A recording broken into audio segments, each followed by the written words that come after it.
What's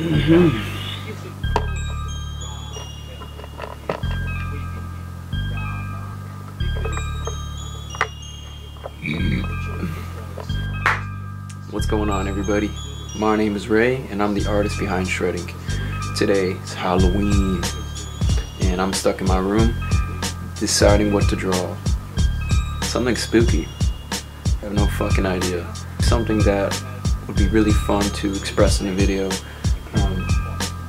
Yeah, I'm not really sure what I'm gonna create, but let's do it, you know? Let's do it. Okay guys, so I actually came across a drawing that I have done, which is right here.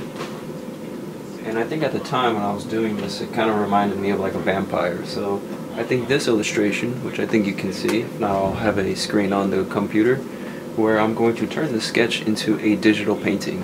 And so I actually have some references right here on the computer screen. I really want to practice digital painting more, which is allowing these sketches that I have here and really bring them to life, instead of doing the traditional cartooning, which is using just the black outline and then from there you fill in the color. But with this technique, it's more of a considered digital painting. And how I'm going to do this is, I will show you. I will show you. I'm gonna first take a deep breath and acknowledge that this is gonna take time, and I just gotta take it slow. When I begin, everything will be a little bit more easier to follow. For this illustration, I think I'm going to practice this one technique where I'm just going to use black and whites to create the colors. Okay. So right now I'm going to begin by throwing in the midtones. And I'm actually going to throw it on the entire character. Think of it as like you're just laying a bunch of graphite onto the drawing. So you're giving it all value. And even here you can see there's already value from the shadows to the midtones. And what I'm going to do now is basically build the highlights from the midtones.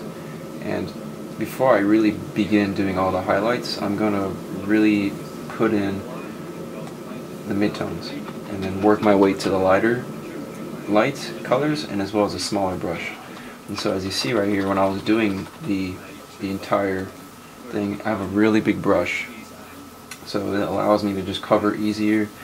Otherwise, if you have a smaller brush doing something like that, you get a lot of just edges, a lot of lines going everywhere. So I think that's pretty good. I think this will work just fine. Considering this is a Halloween illustration, this will be really cool with the contrast I'm about to do. I'm thinking of a old movie from back in the 20s or something where everything was back in color. Sorry, not in color, black and white. There was no color back then.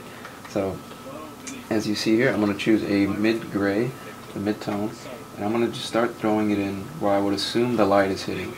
And I guess I should do this to show you guys. Pretend that the light is above his head. So this is the light. And keep in mind, I'm not a professional. I'm still learning how to do all this stuff. So don't take everything that I'm doing and saying for professionalism or how to actually do this. This is just my style and what I came across having fun doing.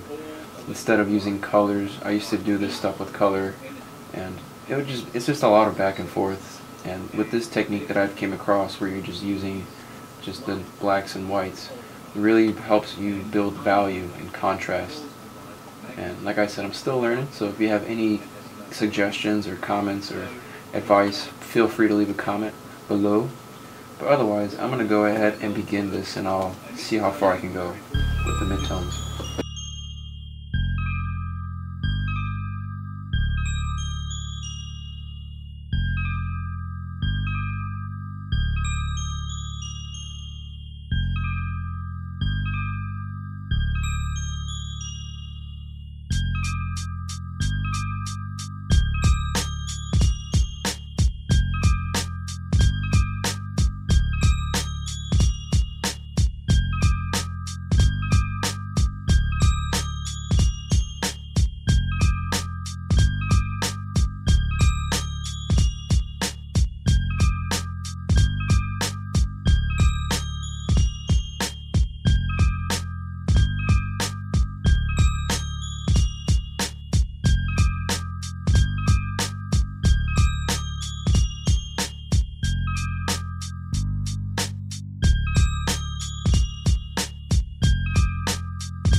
pretty good. I'm pretty surprised by this. Okay, so I think that looks pretty decent. Now, instead of continuing the highlights, I think I'm gonna go ahead and do a darker tone. So let's go back to the black, and I'm gonna start adding darker values to create a more of a contrast between the darks and the highlights. And so hopefully from here this will definitely start to show more depth.